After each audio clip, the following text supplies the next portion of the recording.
இரவு 12 மணி. அது எங்கும் மனித நடமாட்டமே இல்லாத ஒரு சாலை. பைக்ல தனியாக வீடு திரும்பி கொண்டிருந்தான் பிரவீன். சாலை ரொம்ப அமைதியா இருந்தது. அந்த அமைதி பயத்தை விட ஆபத்தானது. திடீர்னு அவன் பைக் ஹெட்லைட்ல ஒரு உருவம் தெரிஞ்சது. ஒரு பெண், வெள்ளை சேலை கட்டியிருந்தால், நீளமான கூந்தல், அழகான முகம். ஆனால் அந்த அழகு இயல்பா இல்ல. அவள் மெதுவா கேட்டா, அண்ணா என் வீட்டுக்கு என்ன டிராப் பண்ணுவீங்களா என்று. இரவு காலியான சாலை. பிரவீன் ஒரு நொடி தயங்கினான். பிறகு சொன்னான், சரி ஏறிக்கோமா என்று. அவன் பைக்கின் பின் சீட்ல உட்கார்ந்ததும் பிரவீன் முதுகு முழுக்க ஒரு குளிர் ஓட்டம் ஓடியது. பைக் ஓட ஆரம்பிச்சது. பின்னாடி யாரோ உட்கார்ந்துருக்காங்கன்னு தெரிஞ்சாலும் அவங்க இருப்பு ஏதோ எடை இல்லாத மாதிரி இருந்தது. சைடு மிரர்ல பார்த்தா அவள் ரிஃப்ளெக்ஷனே இல்ல. காட்சி இன்னும் குளிர்ந்தது.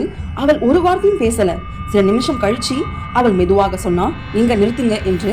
பிரவீன் பிரேக் போட்டான். அவன் முன்னால் இருந்தது ஒரு சுடுகாடு. சாம்பல் தரை, அரை எரிந்த கட்டைகள், புகை இன்னும் மேலே போய்கிட்டே இருந்தது. பிரவீன் பதறி கேட்டான், இது சுடுகாடாச்சே என்று.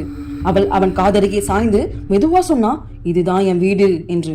அந்த நிமிஷம் பிரவீன் உடம்பு உறைந்து போனது. அவன் திரும்ப பார்த்தான். அவள் முகம் மாறி இருந்தது.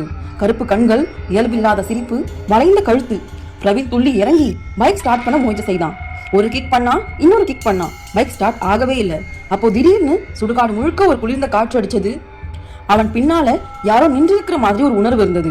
திரும்பி பார்க்க அவனுக்கு தைரியம் இல்லை. அந்த பயம் அவனை அங்கேயே நிறுத்துச்சு. பின்பு அன்றிரவுல இருந்து பிரவீனை இன்ன வரைக்கும் காணவில்லை. அப்போ பிரவீனுக்கு என்ன ஆகியிருக்குன்னு தெரிஞ்சுக்கணும்னா பார்ட் 2 கமெண்ட் பண்ணுங்க. இந்த வீடியோ பிடிச்சிருந்தா லைக் பண்ணுங்க, ஷேர் பண்ணுங்க. இது போன்ற மேலும் வீடியோக்கள் பார்க்கணும்னா இந்த சேனல் சப்ஸ்கிரைப் பண்ணிக்கோங்க. இந்த வீடியோ பார்த்ததுக்கு நன்றி.